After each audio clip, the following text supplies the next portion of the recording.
Before he dies, Clint Eastwood wants you to know the truth. The 7 actors he hated the most. That iconic squint. That gravelly whisper. The man with no name, who became one of cinema's most powerful legends. For over 60 years, Clint Eastwood has defined what it means to be a Hollywood tough guy. 4 Academy Awards. Over 50 films as a director.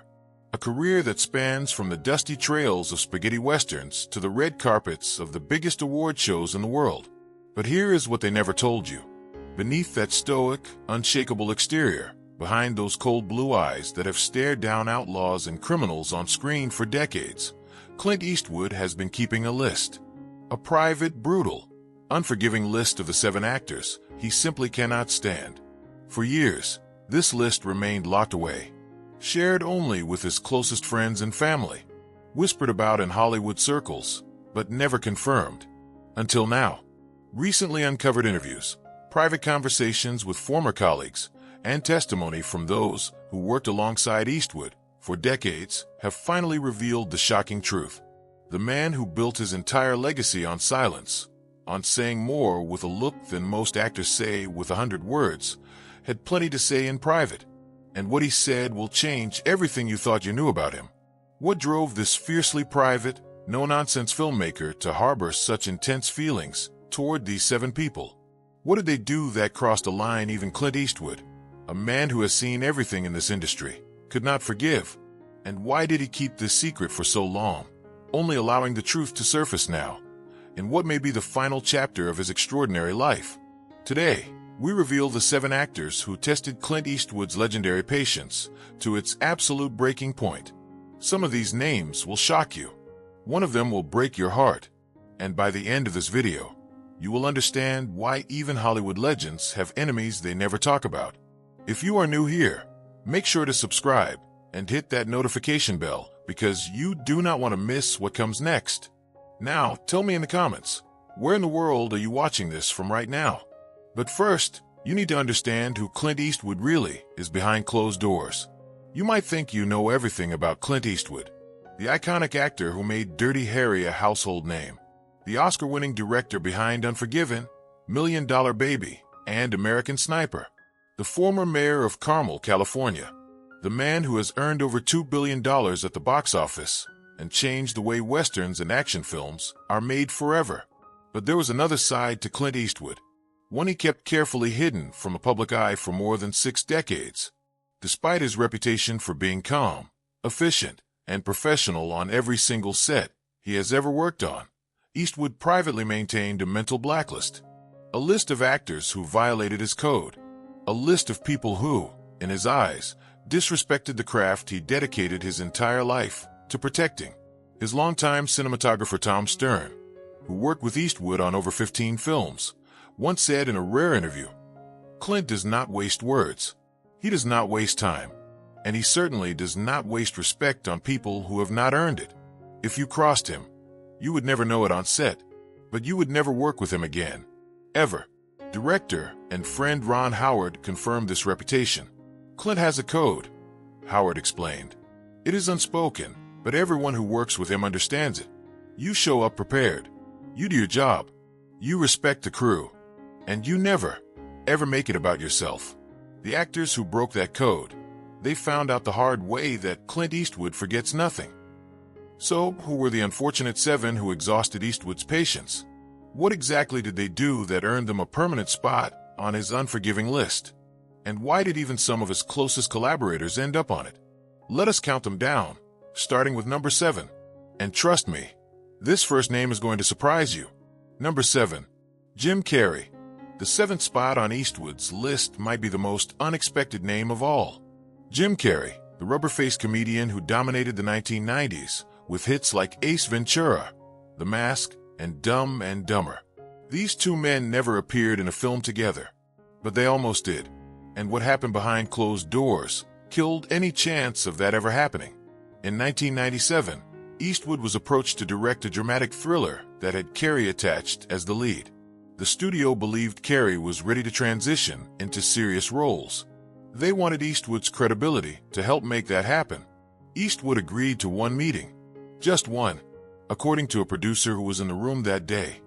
Carey arrived 45 minutes late, launched into an improvised comedy routine, and pitched 6 different alternate endings to a script he admitted he had not finished reading. Eastwood sat in silence the entire time.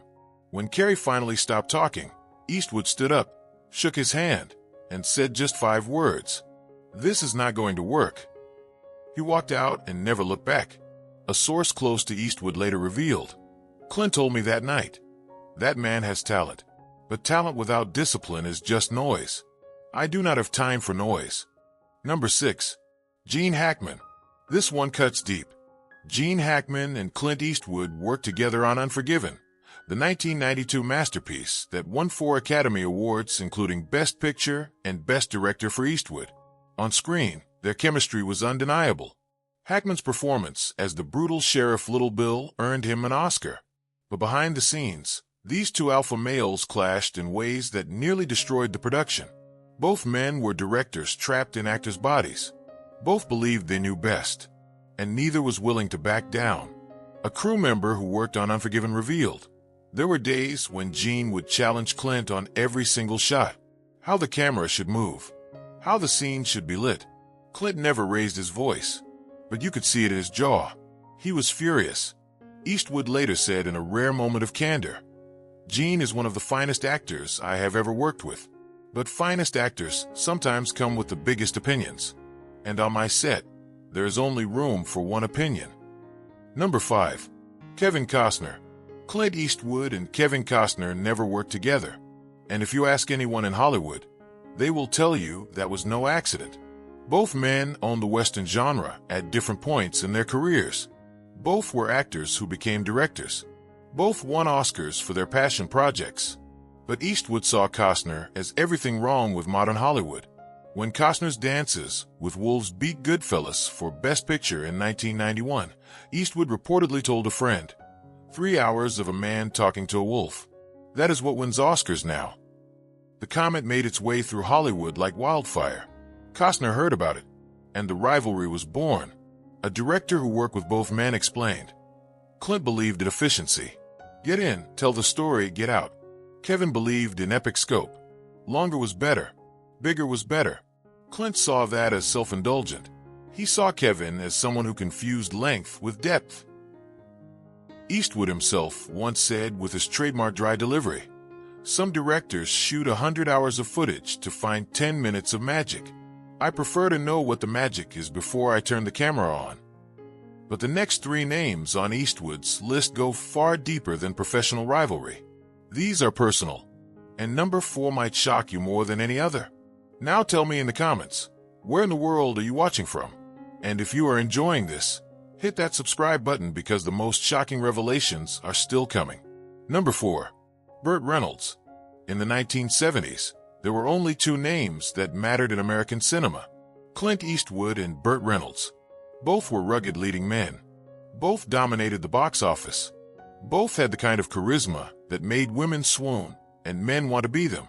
But behind the magazine covers and the billion-dollar smiles, these 2 men could not stand each other. The rivalry began in 1972 when both actors were offered the lead role in Deliverance. Reynolds took the part and delivered one of the most iconic performances of his career. Eastwood, according to industry insiders, never forgot being the second choice. But it was not the role that bothered him.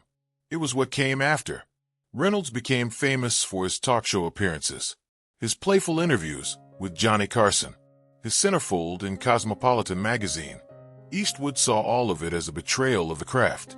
A producer who knew both men revealed, "Clint once said to me, Burt could have been Brando. He could have been one of the all-time greats. Instead, he chose to be a punchline on late-night television. What a waste." Reynolds heard about the comment years later and fired back in an interview. Clint takes himself too seriously. Not everyone has to be miserable to be a good actor. The 2 men never spoke again. Number 3. Sean Penn. This one will surprise you. Sean Penn won an Academy Award for his performance in Mystic River, a film directed by Clint Eastwood. The movie was a critical triumph. Penn's portrayal of a grieving father searching for his daughter's killer is considered one of the greatest performances of the 2000s. But the road to that Oscar was paved with conflict, tension, and near disaster. Penn is known for his method acting. He disappears into characters. He demands take after take after take until he finds the emotional truth he is searching for. Eastwood is the opposite. He is famous for shooting only 1 or 2 takes. He believes actors should arrive on set ready to perform, not ready to experiment. These two philosophies collided violently on the set of Mystic River. A crew member who witnessed the tension firsthand revealed, Sean wanted to do a dozen takes of his most emotional scenes. Clint gave him 2. Sean argued. Clint just stared at him with those eyes and said, "You either got it or you did not. I saw it. We are moving on." Penn reportedly did not speak to Eastwood for the rest of the production. When he won the Oscar, he thanked the cast and crew. He did not mention Eastwood's name once. Number 2. Spike Lee. This is the most public feud on Eastwood's list. In 2008, Spike Lee criticized Eastwood for not including black soldiers in his 2 Iwo Jima films, Flags of Our Fathers and Letters from Iwo Jima. Lee said in an interview, "Clint Eastwood made 2 films about Iwo Jima and did not tell the story of the black soldiers who were there. That is unforgivable." Eastwood's response shocked Hollywood. In a blunt interview, he said, "A guy like Spike Lee should shut his face." The words exploded across every entertainment news outlet in the country. Lee fired back. Eastwood refused to apologize. The 2 men have not spoken since. Industry insiders say this feud wounded Eastwood more than any other because it attacked his integrity as a filmmaker. A close friend revealed, Clint felt like Spike was calling him a racist. That cut him to his core. He has never forgiven it. But the number 1 spot on Eastwood's list is not a rival. It is not a critic. It is someone he once loved more than anyone in Hollywood. And this story will break your heart. Number 1. Sondra Locke. The person Clint Eastwood hated the most was not a competitor, not a critic, not someone who insulted him in the press. It was the woman he shared his life with for 14 years, the woman who starred in 6 of his films, the woman he once called the love of his life, Sondra Locke. They met in 1975 on the set of The Outlaw Josie Wales. She was a delicate, Oscar-nominated actress with haunting eyes and a quiet intensity. He was already a global superstar. The attraction was immediate. The affair began while both were still married to other people. For the next 14 years, Eastwood and Locke were inseparable. She moved into his home. She appeared in film after film alongside him. Hollywood saw them as one of the great power couples of their generation. Then, in 1989, everything fell apart. Eastwood ended the relationship without warning. According to Locke, she came home one day to find the locks changed on the house they had shared for over a decade. She claimed her belongings were packed in boxes on the lawn. She said she had no idea it was coming. Locke was devastated. She filed a palimony lawsuit against Eastwood, claiming he had promised to take care of her for life. The case was settled out of court, but the bitterness was just beginning. As part of the settlement, Eastwood allegedly arranged a development deal for Locke at Warner Brothers. She believed she would finally direct her own films. But according to Locke, the deal was a sham. She claimed Warner Brothers never intended to produce any of her projects. She alleged Eastwood had secretly sabotaged the agreement to destroy her career while appearing generous in public. She sued him again for fraud. The second lawsuit was settled in 1996, but the damage was done. Locke spent the rest of her life struggling to find work in Hollywood. She directed only 2 films. She acted in small television roles. She wrote a memoir called The Good, The Bad, and The Very Ugly, in which she shared her side of the relationship with Eastwood and accused him of emotional cruelty, manipulation, and betrayal. Eastwood never responded publicly. He never mentioned her name in interviews. Those closest to him say he refused to speak about her at all. According to a longtime friend, if you brought up Sondra's name around Clint, the temperature in the room would drop 20 degrees. It was like she never existed. Sondra Locke passed away in 2018 from cardiac arrest. She was 74 years old. Eastwood did not attend her funeral. He did not release a statement. The silence spoke louder than any words ever could. But what does this list really tell us about Clint Eastwood? The answer is more complicated than you might think. If you are still watching, drop a comment and tell me where in the world you are right now. And if this story has surprised you, hit that subscribe button because the truth about Clint Eastwood is not over yet. What makes Clint Eastwood's list so fascinating is not just who was on it. It is what it reveals about the man himself. For over 60 years, Eastwood has carefully controlled his public image. The strong, silent type. The man who lets his work speak for itself. The director who finishes films under budget and ahead of schedule. But behind that image is a man with a fierce code. A set of unspoken rules that everyone around him is expected to follow. And those who break that code pay a price. His son Scott Eastwood once said in an interview, "My father does not believe in second chances. He believes you show people who you are the first time. And if who you are does not meet his standards, that is it. There is no conversation. There is no negotiation. You are simply out." The pattern across all 7 names on this list is undeniable. Jim Carrey wasted Eastwood's time with chaos and unprofessionalism. Gene Hackman challenged his authority on his own set. Kevin Costner represented a style of filmmaking Eastwood saw as bloated and self-indulgent. Burt Reynolds traded greatness for celebrity. Sean Penn put his process above the production. Spike Lee attacked his integrity as a storyteller. And Sondra Locke, the woman he once loved, became a reminder of a chapter in his life he wanted to erase completely. These were not random grudges. They were violations of the 3 things Clint Eastwood values above all else: efficiency, loyalty, respect for the craft. Every single person on this list broke at least one of those rules. And Eastwood, in his own quiet way, made them pay for it. Morgan Freeman, who has worked with Eastwood on multiple films and remains one of his closest collaborators, explained it this way: "Clint is not complicated. He expects you to show up, do your job, and respect everyone around you. That is it. If you can do those 3 things, he will go to war for you. If you cannot, he will forget your name." But there is something else this list reveals. Something Eastwood himself would probably never admit. Even the strongest men carry wounds. Even the most stoic legends have people who got under their skin. People who hurt them. People they could not forgive no matter how many years passed. This list is not just about hate. It is about pain. It is about betrayal. It is about a man who built walls so high that even those closest to him could not climb over them. And perhaps that is the most human thing about Clint Eastwood. Behind the legend, behind the squint, behind the silence, there is a man who felt things deeply. He just never wanted anyone to know. So what can we learn from all of this? The answer might surprise you. In the end, Clint Eastwood's list reveals as much about his own character as it does about the 7 actors who frustrated him. This is a man who built an empire on discipline, on showing up early, on knowing exactly what he wanted before the camera ever started rolling. A man who believed that talent without professionalism was worthless, that fame without integrity was empty, that success without loyalty meant nothing at all. From his irritation with Jim Carrey's chaos to his disappointment in Burt Reynolds' wasted potential, from his clashes with Gene Hackman and Sean Penn to his public war with Spike Lee, and finally, to the deep, unhealed wounds left by Sondra Locke, the woman who knew him better than almost anyone and became the person he could never forgive.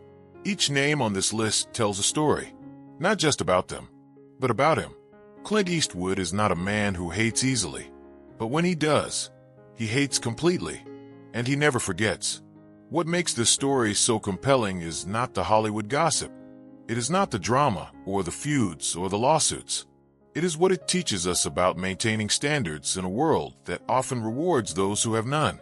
Eastwood's list reminds us that even the most legendary figures have their limits, their private judgments, their lines that cannot be crossed.